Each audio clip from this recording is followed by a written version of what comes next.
Banyak kasus pasien-pasien hipertensi terkena serangan jantung ataupun stroke yang cukup berat. Setelah ditanya oleh dokternya kepada keluarganya, biasanya keluarganya jawab, "Oh, dia minum obat kok, Dok. Dia rajin minum obat." Tapi sebenarnya apa yang terjadi? Kok orang yang dibilang rajin minum obat terkena juga serangan jantung yang cukup berat ataupun stroke?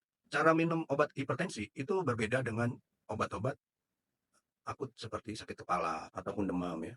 Obat hipertensi itu harus diminum secara teratur dan kontinu. Teratur itu artinya apa? Teratur itu artinya diminum setiap hari di jam yang sama.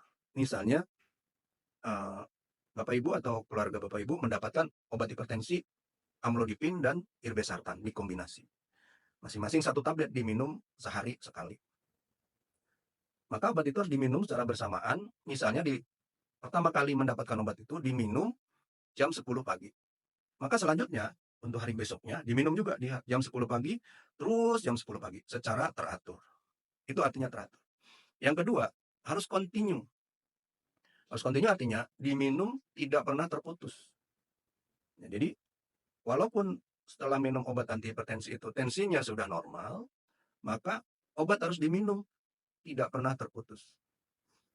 Nah, jadi biasanya setelah ditelaah, biasanya pasien-pasien hipertensi yang tiba-tiba terkena serangan jantung ataupun stroke yang cukup berat, itu bermasalah di segi kontinunya. Atau juga dan juga ketidakteratur.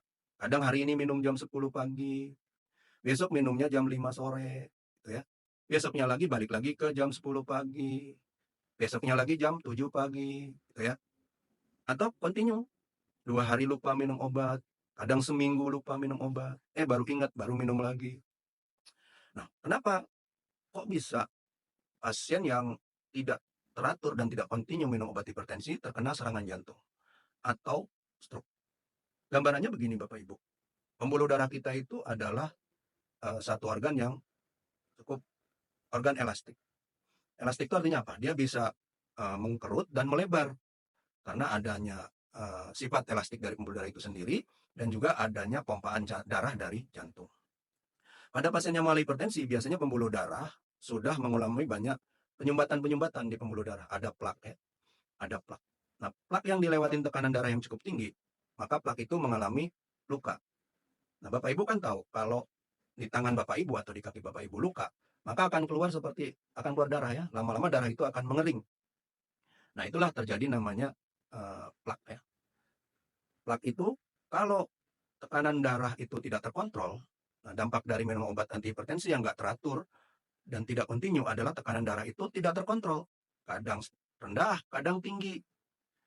Nah, itu bisa menyebabkan plak tadi lepas atau bahasa medisnya adalah rupture. Plaknya lepas, kemudian didorong oleh darah ke pembuluh darah kapiler di jantung atau di otak, maka akan nyumbat itu. Nama medisnya adalah emboli. Pembuluh darah yang tersumbat kalau di jantung, maka jantung akan mengalami miopati atau kematian dari otot jantung. Akibatnya apa? Terjadi serangan jantung. Dada kiri merasa sakit, ya, itu serangan jantung. Atau kalau tersumbatnya di otak, maka terjadi stroke. Baik itu stroke penyumbatan saja yang iskemik istilahnya, tidak ada pendarahan. Atau kalau itu terjadi cukup lama, pembuluh darah pecah, maka terjadi stroke perdarahan. Jadi Bapak Ibu, buat Bapak Ibu yang kondisinya mempunyai tekanan darah tinggi atau hipertensi, atau saudaranya hipertensi, selalu saya ingatkan, minumlah obat hipertensi yang sudah diresepkan oleh dokter secara teratur dan kontinu. Dengan begitu memproteksi jantung dan otak Bapak Ibu dari serangan jantung ataupun stroke. Semoga informasi ini berguna. Terima kasih.